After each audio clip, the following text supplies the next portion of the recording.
madam, medyo nagulat lang ako, no? Dahil first time kong makareceive ng kwento galing mismo sa isang AFAM. Pati pala AFAM nakikinig na din sa akin. So ito na nga ang kwento dahil hinahanap niya ang kababayan nating naging ka-LDR niya na bigla na lang naglaho sa social media. Baka kasi kilala niyo siya at ito po ang kwento ni AFAM sa akin. I have a story for you. I got scammed by a Filipina girl for just money support. We were LDR from November 2020 to May 2023. This was in COVID time. I could not travel. So I told my girl that I can travel now in September 2023 or October to see her and the 2 kids. So the kids called me daddy for 2.5 years. Every day and night we talked on video call. When I told her that I'm coming, she blocked me. I sent her some money support, little over 100,000 pesos totally. So she had no other man. I had a friend, went to her street and asked her neighbor. She told the neighbors that she has a man who's sending him money and she's bragging about it. So grabe, mga madam, hindi ko in-expect na may magme-message sa akin na AFAM sa TikTok. Nakausap ko siya mismo sa video call. Nag-usap kami through messenger, no? Video call talaga. Kasi mabait po siyang kausap eh. Isa pala siyang Norwegian. So, medyo matagal ang aming usapan. According to this AFAM Norwegian, napamahal siya dito sa 2 anak ng ating kababayang Pinay, no? Kasi 2.5 years daw, palagi silang magkausap. And that's why napamahal yung mga bata. Then yung mga bata, tinatawag siyang daddy. Actually, mga madam, sasabihin ko na talagang medyo na-touch ako at nasaktan. Kasi nga, parang maluha-luha si AFAM Norwegian nung sinasabi niya sa akin. Feel ko po yung sakit na napamahal siya dun sa mga bata. And all of the sudden, nung sinabi niya daw na willing na siya, ready na siyang pumunta ng Pinas para makita sila, eh bigla siyang winlock. So mga madam, para mas maintindihan nyo, ikukwento ko pa ang medyo malalim, no? Ito pa lang si AFAM Norwegian na nag-message sa akin sa TikTok. Siya pala ay 19 years married sa isang Pilipina din, no? And then, last May 2020, if I'm not mistaken, nag-divorce sila. And then, kakilala sila nitong Pilipinang ng ghost sa kanya, no? Ang sabi niya sa akin, parang nag-check lang siya daw, nag-scroll sa Facebook, and then, nakita niya ang profile nitong kababayan natin, and then nag-like siya doon sa picture or nag-react ng heart or mga ganun scenario, basta random lang daw eh, nakita niya lang bigla. So ayun na nga, a few days later nag-message daw itong kababayang Pinay natin, no? So our theory was like this. Itong Facebook kasi sometimes nagsasuggest sila eh, na people you may know. Kasi paano yung sinuggest ni Facebook sa kanyang Facebook account? Because eto pa lang kanyang ex-wife, family ng kanyang ex-wife, and then this new kababayan natin na nakachat niya ay magkapitbahay lang. Almost, talagang same street lang sila nakatira ba? Kumbaga, magkapitbahay nga lang daw sila. Doon sa family ng kanyang ex-wife. And then, ito pa lang si AFAM Norwegian close sa family ng kanyang ex-wife, no? So, that's why our theory came up like that. Ayun na nga, start na nga silang nag-uusap-usap. Kasi nag-message nga daw yung kababayan natin Pinay. After that, conversation goes well, and then nagkarelasyon, then pinakilala itong AFAM sa nanay at tatay nitong bago niyang Pinay na nakakausap online, pati yung mga anak, tuwang-tuwa siya, napamahal nga siya, and then ito po ang sinabi niya sa akin noong 2022, December. Parang humingi daw itong Pinay ng dagdag pa sa perang ibinigay ni AFAM kasi Christmas time daw yon. Not enough daw yung naibigay ni AFAM. So mga madam, no, binlock daw si AFAM that Christmas time. Kasi nga, nagalit daw itong kababayan natin kasi kulang.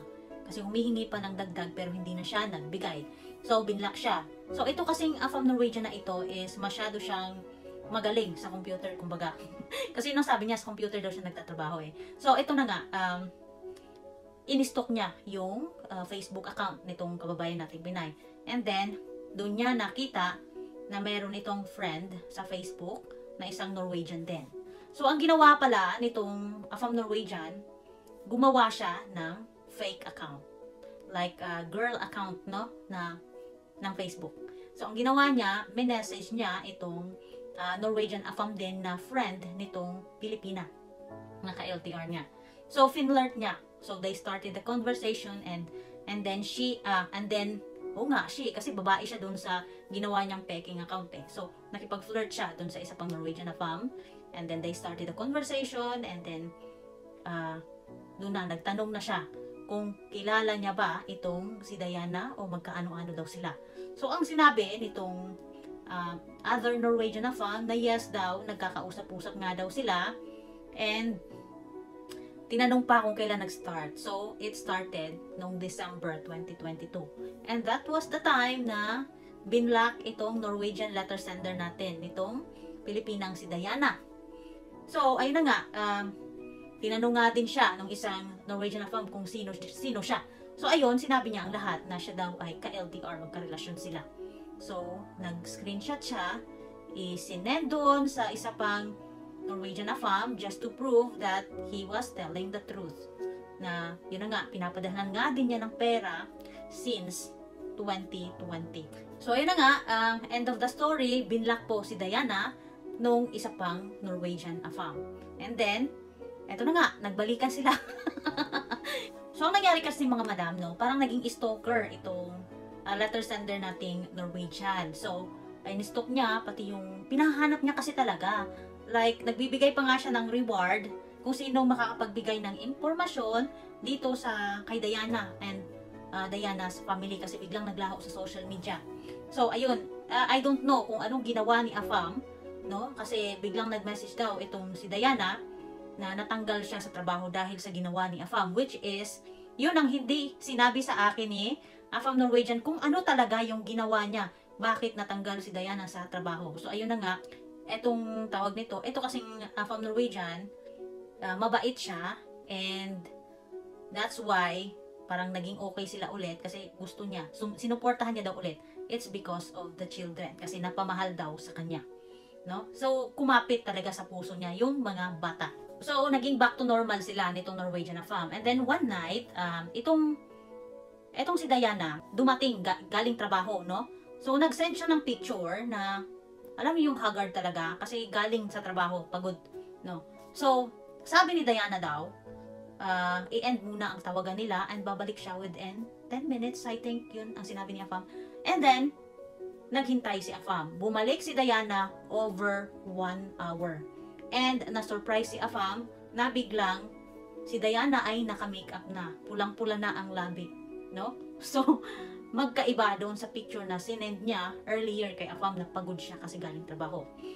And because of that picture, si AFAM sabi niya, ano daw, anong ginawa nitong Diana, saan nagpunta, at ano ba ang ginawa ng lalaki na bigla siyang naging blooming na hindi niya naibigay. Ano ba yung ibig sabihin nun? Para kasing ibig sabihin ni AFAM, haggard siya nung magkausap sila, tapos biglang nung bumalik, biglang nagpaganda. So ano bang nangyari? So that's why nag-wonder si AFAM Norwegian kung saan nanggaling si Diana, kung bakit biglang naka-full makeup na. Talagang that's a big question mark sa kay AFAM, kaya kinumpronta niya si Diana, and then ayun na nga, binlock na nga siya ng tuluyan. So sa isip ko naman, no, baka may ibang kausap din siya online kaya nagpaganda siya. Para bang schedule. Alam ko ha, na may gumagawa nito dyan. Bato-bato sa langit ang tamaan, wag magalit. May ginagawang ganito ba na ini-schedule kasi baka oras na din ang tawag, nagkasabay ba? Yung mga two-timer dyan, alam yung ginagawa nyo. So, ito na nga, while nakikipag-usap siya doon sa letter sender natin, haggard siya, tapos baka may ibang ka-video call, kaya nagpaalam na umalis ng 10 minutes, yun pala, sobra 1 hour. Ang ganda na nung bumalik, naka-red lips na. So, after that, dahil kinumpronta na nga ni AFAM, ayun, yun na pala ang kanilang last na pag-uusap. So, yun ang masakit kay AFAM natin na letter sender, kasi nga, bigla-bigla na lang na ganun ang ginawa sa kanya. 2.5 years, sinusuportahan niya. So, that's why naisip niya na in-scam lang siya for the support, no? Kasi ano ba talagang, anong maiisip na, hindi ko masisisi si AFAM kung bakit ganun ang kanyang naisip na in-scam lang siya. Pero sa totoo lang, feel ko talaga mahal niya itong Diana eh. Kasi na-attach talaga siya doon, pati sa mga anak. Kaya lang, itong Diana, biglang binlock na lang nung sinabi niyang willing na siya, ready na siyang pumunta ng Pilipinas para magkita sila. And alam nyo ba mga madam, ito pa ang mas nakakatakot. Kasi itong si Afam, nagpa-Tulfo na pala. Nakipag-usap na pala siya kay Tulfo. At ang sabi ni Tulfo, hintayin siya na makapunta ng Pilipinas para mahanap itong si Diana. So that's why nandito ako ngayon mga madam, because this is a side story ng Letter Sender Afam. Hindi naman natin alam ang buong kwento kung ano talaga ang nangyari. So kung sino man sa inyo nakakakilala kay Diana, taga Antipolo po siya ha. Ilagay ko na lang po sa screen yung picture ni Diana at saka yung name. Pakisabihan na lang po si Diana na i-settle na niya ang problema niya kay Afam Norwegian. Magpaliwanag siya, mag-usap ng maayos para matapos na kaysa umabot siya sa Tulfo. Kasi kahit papaano mga madam no, concerned pa din naman ako at hindi pa din talaga ako pwedeng makapanghusga, makakapagsabi na talagang in-scam lang ni Diana kasi hindi naman natin narinig yung kwento niya. Kasi kwento lang ito ni Norwegian Afam. Basta for me, gusto ko sana na kung kilala nyo man po si Diana kasi bigla silang naglaho sa social media, di sana po pakisabihan nyo na lang na hinahanap siya ng Afam niya. At sana masettle na nila ang kanilang problema para hindi na umabot sa Tulfo at mas lalong magkahiyaan pa. Sila-sila lang po ang makakapag-settle ng problemang yan, no? Kaysa naman ma-broadcast pa itong kung ano pa yung mga ibang sikreto nila na hindi dapat na malaman ng ibang tao. So, Madam Diana, sana po magparamdam ka na dito kay Norwegian Afam at masettle nyo na ang inyong problema. Okay?